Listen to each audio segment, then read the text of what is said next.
थे ना, तो पता ही रो रही थी और मम्मी बगल में बैठी थी, मैं बैठी थी बगल में और रो रही एकदम सिसक के। तो फिर मैंने कहा टीवी के साथ लेना है बहुत ज्यादा, तो फाइनली वो चीज हो गई, घर मिल गया। घर है ना। और सबसे ज्यादा मतलब हेल्प की है भैया ने।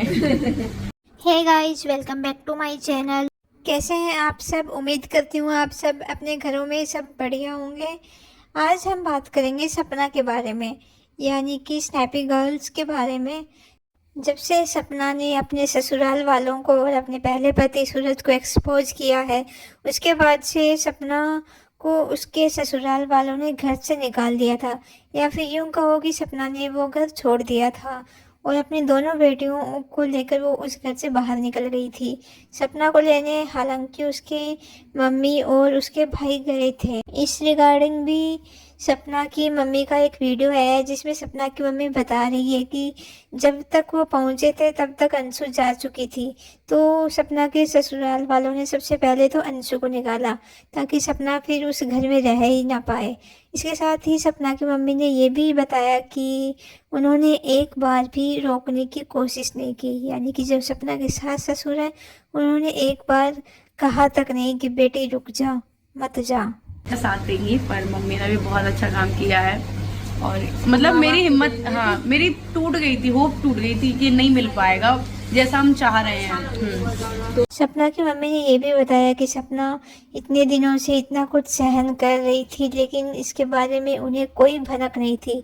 सपना की मम्मी ने बताया कि जब सूरज थे तब भी वो अपने मायके आती थी तो एकदम नॉर्मल लगती थी और ऐसा लगता था कि वो अपने ससुराल में बहुत खुश है, लेकिन ऐसा कुछ भी नहीं था। उनको तो जब सबको पता चला कि सपना के साथ ये हो रहा था, तब जाकर भी सपना के घर वालों को ये सब कुछ पता चला। इसी के साथ सपना के भाई और सपना की माँ ने ये रिक्वेस्ट की है सभी बेटियों से कि वो कुछ भी सहन ना करे, घरेलू हिंसा को सहन ना करे, अपने मायके वालों को बताएं जो भी हो रहा है उनके साथ, उनको अपने मन में दबा कर ना रखें। इसी के साथ ये उम्मीद है कि सपना के जिंदगी का एक बुरा चैप्टर खत्म हो चुका है। सपना उस घर को हमेशा के लिए छोड़ चुकी है और अपनी जिंदगी की एक नई शुरुआत करने जा रही है। सपना के फैंस और सब्सक्राइबर्स को ये चिंता हो रही थी कि सपना अब कहाँ है, क्या है, कैसी हालत में है, वो घर उसके पास है भी या नहीं। तो आपको बता दूं कि सपना इतने दिन से सीवी के घर पे थी, यानी कि जो सपना की फ्रेंड है सीवी, वो इतने दिन से उनके घर पे रह रही थी। और सीवी के ससुराल वाले यानी कि सपना के लिए एक नया घर भी ढूंढ रहे हैं और उनको एक नया घर मिल भी चुका है जिसमें वो पूरी तरह से सुरक्षित है। और सपना अब उस घर में शिफ्ट भी हो चुकी है।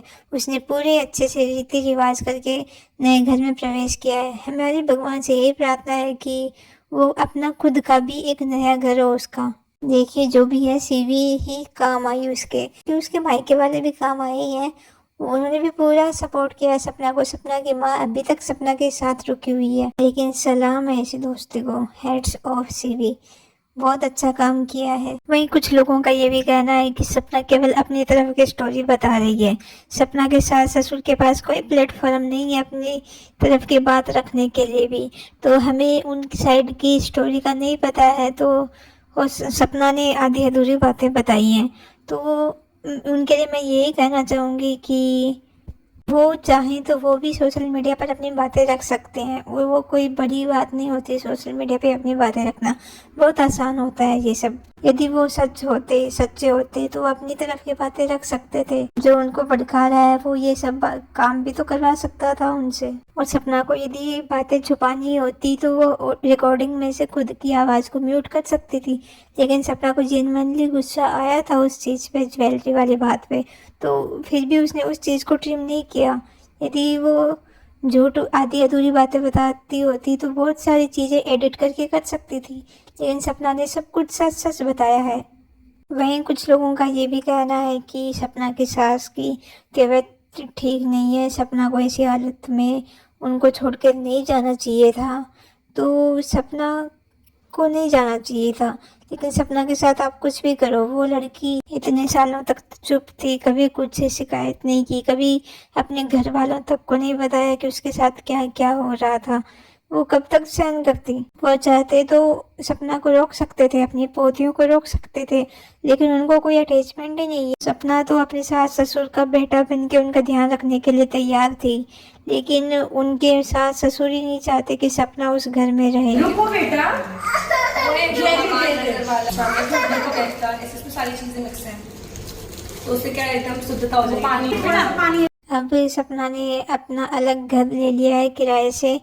होपफुली उसकी आगे की ज़िंदगी बहुत ही खुशहाल हो और वो अपनी बेटियों के साथ खुशी खुशी उस घर में रहे और जल्दी वो अपना खुद का नया घर भी ले ले। हमारी भगवान से तो यही प्रार्थना है, भगवान करे उसको ज़िंदगी में आगे कभी कोई कष्ट देखने को ना मिले। और मैं आप सबसे भी रिक्वेस्ट करूँगी कि सपना की वीडियो पर जाकर, सपना को इस वक्त हमारे प्यार, हमारे सपोर्ट की बहुत ज़्यादा ज़रूरत है, तो प्लीज़ उसको बहुत सारा सपोर्ट करें। और दोस्तों आज के लिए बस इतना ही। और सपना के बारे में आपका क्या कहना है, अंशु के बारे में आपका क्या कहना है, अपनी राय मुझे कमेंट सेक्शन में ज़रूर बताएं। और मिलते हैं नेक्स्ट वीडियो में, तब तक अपना ध्यान रखिए। Bye bye.